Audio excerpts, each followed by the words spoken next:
रत्नागिरी दौऱ्यावर असताना जगद्गुरू रामानंदाचार्य नरेंद्राचार्य महाराज यांनी राम मंदिरातील चोरीच्या घटनेवर तीव्र नाराजी व्यक्त केली। या घटनेमुळे हिंदू समाजाच्या धार्मिक भावना दुखावल्या गेल्या असून ही घटना अत्यंत निंदनीय असल्याचे त्यांनी म्हटले। मंदिराचे व्यवस्थापन शासनाकडे न ठेवता अधिकृत शंकराचार्य, रामानंदाचार्य, वल्लभाचार्य आदी धर्माचार्यांची समिती स्थापन करून मंदिरे त्यांच्या ताब्यात द्यावीत अशी मागणीही त्यांनी केली। शासनाला मंदिराचे व्यवस्थापन आणि धार्मिक परंपरा जपण्याचे आवश्यक प्रशिक्षण नसल्याने आचार्यांच्या मार्गदर्शनाखाली मंदिरे अधिक प्रभावीपणे चालवली जाऊ शकतात असेही त्यांनी स्पष्ट केले।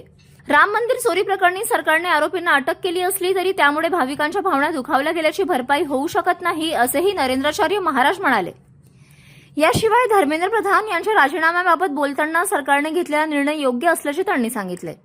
मात्र केवळ राजीनामा देऊन प्रश्न सुटणार नसून भविष्यात पेपरफुटीसारख्या गंभीर प्रकारांना आळा घालण्यासाठी कठोर कायदे करण्याची आवश्यकता असल्याचे त्यांनी अधोरेखित केले।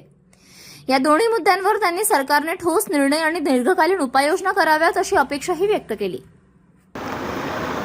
राम मंदिरामध्ये जी चोरी झालेली आहे ती साहजिकच जो हिंदू धर्मीय माणूस आहे, सनातनी माणूस आहे, त्यांच्या हृदयाला ठेच पोचलेली आहे। झालेली गोष्ट अत्यंत निंदनीय आहे, असं व्हायला नाही पाहिजे होतं।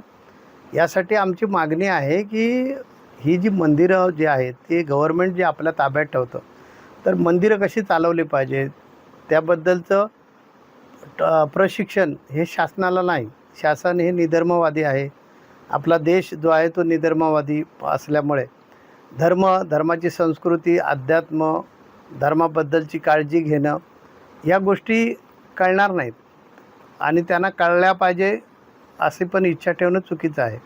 म्हणून ही जशी मुसलमानांचे जी मशीद आहेत त्यांच्या ताब्यात आहेत, ख्रिश्चनांच्या ज्या चर्च आहेत त्यांच्या ताब्यात, अशी हिंदूंची सर्व जी मंदिरे आहेत ती शंकराचार्य, रामानंदाचार्य, वल्लभाचार्य अशा आचार्यांची एक समिती सरकारने गठन करून त्यांच्या ताब्यात ती दिली पाहिजे असं मला वाटतं।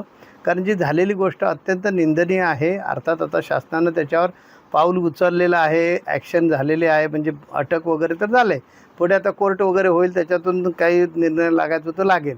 परंतु सनातनी लोकांच्या हृदयाला जी ठेच पोचली ती भरपाई कोणी भरून देऊ शकत नाही। तर आपल्या माध्यमातून आमचं म्हणणं आहे की ही जी मंदिरं आहेत, आता इतर मुसलमान आहेत, ख्रिश्चन आहेत किंवा अन्य धर्मीय लोक आहेत, यांच्या मंदिरांची व्यवस्था जे ती त्यांची ते लोक सांभाळतात। उदाहरणार्थ वक्फ बोर्ड आहे मुसलमानांचं, ते सांभाळतं। अशा प्रकारे आमचे हिंदूंची पण जी मंदिरं आहेत ही सगळी मंदिरं शंकराचार्य, अधिकृत रामानुजाचार्य, अधिकृत वल्लभाचार्य, अधिकृत रामानुजाचार्य ही आमचे आचार्य आहेत हिंदू धर्माचे सगळे मंडळी। तर अशा आचार्यांची एक सरकारने समिती गठीत करावी आणि त्या समितीच्या ताब्यात ती मंदिरं दिली पाहिजे। म्हणजे आमचं मंदिरं जी आहे आमच्या ताब्यात आली तर आम्हाला आमची धार्मिकता जी आहे ती जपता येईल, धार्मिक शिक्षण देता येईल।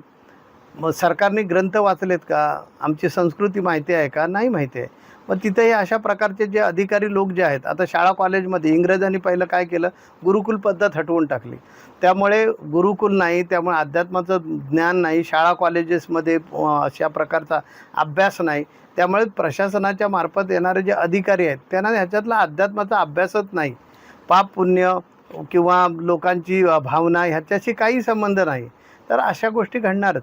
त्यामुळे हे अभिप्रेतच होतं की जिथे शासन आपला अंकुश ठेवेल आणि ही आध्यात्मिक धार्मिक स्थळ जिथे ठेवेल तिथे कर्मचाऱ्यांना माणूस येणार, माणूस म्हटलं की तो चुका करणार। त्यामुळे त्याच्यावर जे आध्यात्मिक संस्कार पाहिजेत ते नाहीत। म्हणून मी या चोरीनंतर माझ्या मनात असा विचार आला की सरकारकडे सर्व सनातनी लोकांनी प्रयत्न केला पाहिजे, मागणी केली पाहिजे आणि शासनानं हिंदूंचं जसं वक्फ बोर्ड आहे तशा प्रकारची आमची धार्मिक एक समिती स्थापन करून, आम्ही अधिकृत लोक आहोत, आम्ही रामानंदाचार्य आहेत, वल्लभाचार्य आहेत, रामानुजाचार्य आहेत, आमचे 4 शंकराचार्य आहेत, यांची समिती स्थापन करून त्यांच्या ताब्यामध्ये ही मंदिरं दिली पाहिजेत।